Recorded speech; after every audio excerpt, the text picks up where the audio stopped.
மாதா பிதாவும் என் மன்னனும் தெய்வமும் நீதான் என ரமணன் நின்மலனே பேதையேன் உள்ளத்து உணர்த்தினை ஓவலர உணர்வு என் உள்ளத்து உருமாறு அருள்.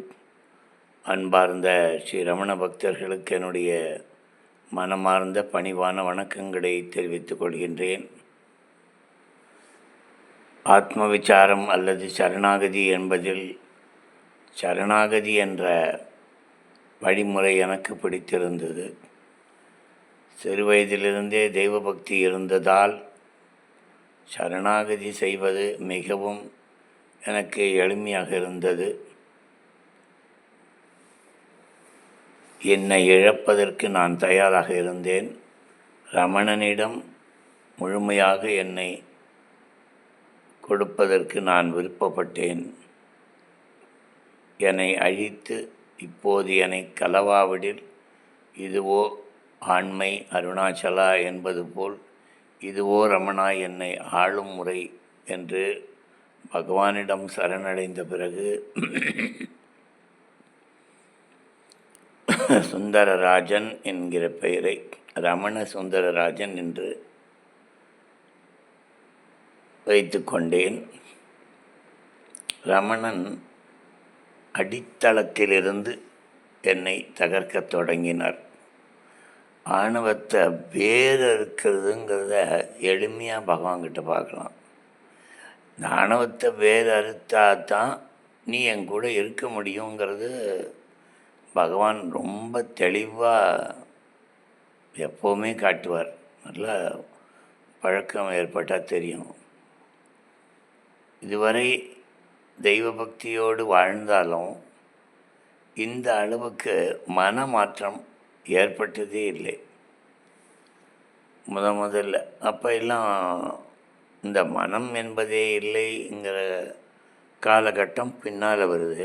முதல்ல எடுத்த உடனேயே பகவான் என்ன செய்கிறார்னா, நம்ம மனத்தை அழிப்பதற்கு முன்னால் நமது பழைய வாசனைகளை எல்லாம் அழிக்கத் தொடங்குகிறார். மெதுவாக பழைய வாசனைகளெல்லாம் போய்விடுகிறது. அதைத்தான் முதற்கவி ஆழ்வார் சொல்லும்போது திருத்தி பணிகொள்வான் என்பார். பகவான் நம்முடைய தீய குணங்கள், தீய எண்ணங்கள், தீய சொற்கள், தீய செயல்கள் எல்லாவற்றையும் கடுமையாக, அவர் கடுமையாக ஒன்றும் பண்ணுறதில்லை. நம்ம அவரோட வந்த உடனே அப்படியெல்லாம் நமக்கு ஏற்படுறது மாற்றம். அவற்றையெல்லாம் கடுமையாக அதெல்லாம் நம்மிடமிருந்து விரட்டி விடுகிறார். அதுதான் திருத்தி அதன் பிறகு தன் பணிக்கு நம்மை ஆளாக்குகிறார். இது ரொம்ப ஆச்சரியமாக இருக்கும். எந்த இடத்திலும் பகவான் தனிப்பட்ட முறையில் நீ இப்படி பண்ணு, அப்படி பண்ணு, அப்படிலாம் நமக்கு சொல்லி நம்மளை மாற்றலை. இயல்பாக மாற்றங்கள் நம்மிடம் ஏற்படுகிறது. இது ரமணனிடம் நடக்கின்ற மிகப்பெரிய விஷயம். அப்போ தான் அந்த தன்னை அழித்து எழுந்த தன்மையானந்தராக நாம் நமது வாழ்க்கையை தொடங்க போகிறோம். அந்த நிலைக்கு வரப்போகிறோம்.